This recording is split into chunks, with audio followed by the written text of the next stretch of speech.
Good morning students, teacher Sonia here. Welcome back to class once again. Today we shall read the lesson Safe Again by Alan Brown. Before we begin, take a look at these colorful and stunning images of birds.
That the animal kingdom is rich with a variety and amazing species of birds and animals.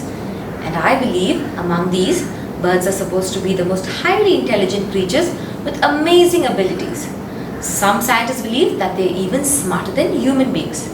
You must be wondering, why did I divide these pictures? What do you think, students? Do you think birds are happy living free, or do you think they are happy in cages? Yes, you're right. Birds are a symbol of freedom. In fact, that is the purpose of their wings, isn't it? They are meant to fly. Today's story is about a hunting bird called the kestrel. It has been given another special name because it has a very unique ability.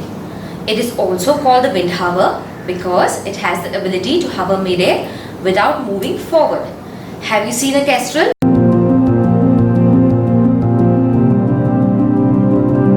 Isn't that amazing? A very unique ability indeed. Students, hover is a movement word. Can you think of some more movement words? Yes, we have fly, run, slither, walk, climb, crawl, wriggle, and many more. Can you name some birds or insects that hover like the kestrel? Yes, we have the dragonfly, the butterfly, and even the hummingbird. Before we begin reading the lesson, let's discuss the meanings of some difficult words that you will come across while reading the lesson. This will help you understand the lesson better. The first word is chipping. The sound of the beak tapping the hard shell of the egg to break it. Hooked, curved like a hook. Burst through, come out suddenly. Pale, light in color, not bright. Struggle out of its shell, comes out of its shell with great difficulty. Fluffy, very light and soft. Shuffle, walk slowly and noisily without lifting the feet. Roost, nest, the place where a bird sleeps. Creature, a person or an animal. Strike, hit. Bundled into a sack, roughly put into a sack. Dazzled by the light, made to shut the eyes because the light is very bright.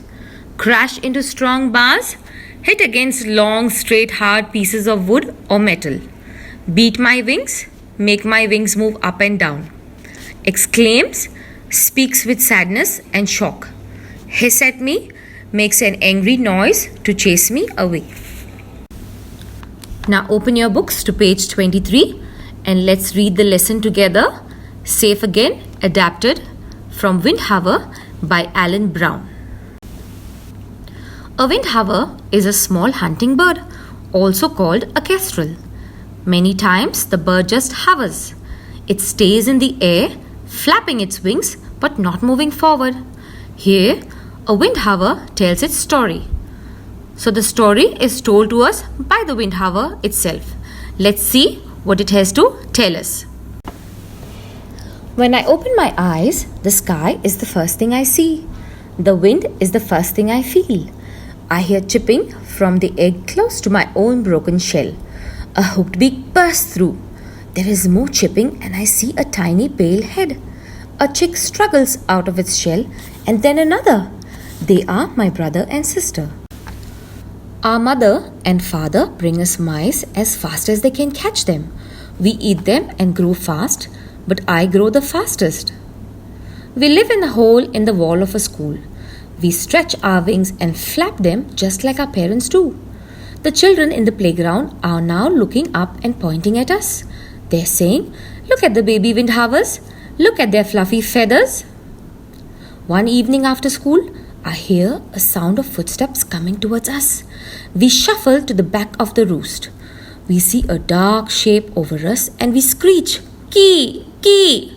This is not our mother and father. This creature does not smell like a bird. I peck at it and strike with my claws. The creature makes a strange noise and holds me tight. I am bundled into a sack and taken away from my home. After a while, someone opens the sack. I am dazzled by the light. I try to fly, but I crash into strong bars and fall in a cloud of feathers. Where is my home?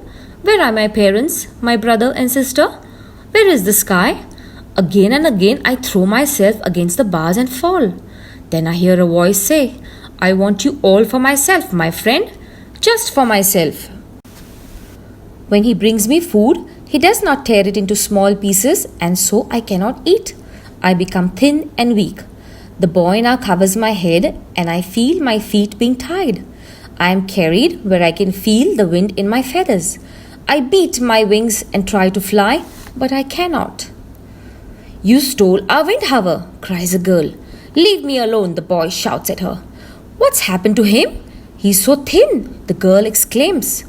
"I want to keep him. He's mine," the boy. "A wild bird can't be yours. You must put him back or he'll die," says the girl. "But I don't want him to die." The boy's voice becomes soft and kind. "If you put him back, I promise not to tell anybody," says the girl. Suddenly I am free. I can hear the noise of the playground. Soon I am home. My brother and sister hiss at me. Don't they know me? I say, "Kee! Kee!" I hear great beating wings once more. My mother is flying down to feed me. She remembers her first chick, and now I know I am safe. In the first part of the story, the kestrel tells us that it has just hatched from its egg, and the first thing it sees is the beautiful blue sky. The first thing it feels is the wind, and the first thing it hears is the chipping sound of two other eggs beside it that belong to its brother and sister. Now, chipping sound is a similar sound that you get when you chip your nails. The adult birds feed the young ones with mice by tearing tiny bits and feeding it to them. Even when it comes to flying, the young ones imitate or copy the adult birds, and the young ones are not allowed to leave the nest until they are ready to fly. The nest is in a hole in the wall of a school, and the playground is bustling with children who are curious and pointing at the nest with the hatchlings or the young kestrels. In the next part of the story, the young kestrel is bundled into a sack and taken away from its home by a creature who is actually a young boy who only wanted a pet bird. But he is unable to care for it like the adult birds would, and so the bird becomes thin and weak. It tries to fly away, but it cannot. In the third and final part of the story, it is the little girl who makes the boy realize that if he continued to keep the bird in a cage, it would die. But the little boy didn't want to harm or hurt the bird. He only wanted it as a pet. So he did the right thing. He sets the bird free, and the bird is finally back in its roost in the hole in the wall of the school and is safe again with its family. Students, let's discuss the first exercise on page 25. Complete these sentences. Look at the words in brackets for help. The first one, the windhovers live where? The windhovers live in a hole in the wall of a school. The second one, The baby birds stretch their wings and do what? The baby birds stretch their wings and flap them like their parents. The third one. The parent birds bring the baby birds food. How soon? The parent birds bring the baby birds food as fast as they can catch them. The baby windhover does what to the strange creature? The baby windhover pecks and strikes the strange creature. The boy takes the baby windhover where? The boy takes the baby windhover away from its home. In the end, the boy does what? In the end, the boy sets the baby windhover free. Now let's discuss the exercise on page 27. Replace the words in color in the sentence on the next page with the words from the box or in the brackets.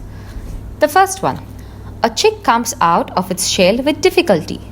A chick struggles out of its shell. The second one. Suddenly, I am not in a cage. Suddenly, I am free. The creature makes a noise I do not know. The creature makes a strange noise. The light makes me want to close my eyes. The light dazzles me. I move my wings up and down and try to fly. I beat my wings and try to fly. So the kestrel was finally safe again with its family. A happy ending indeed. Students, don't we all dream sometimes or wish that we could fly like birds or soar like an eagle or have wings of a dove or waggle like a duck? Yes, you must remember that every living thing on the surface of this earth has a life and it must be respected. All animals are born wild and free and do not belong in enclosures or cages for any purpose. I hope you enjoyed reading this lesson with me. Make sure you read it once again. I will see you soon again. Till then, take care, stay safe.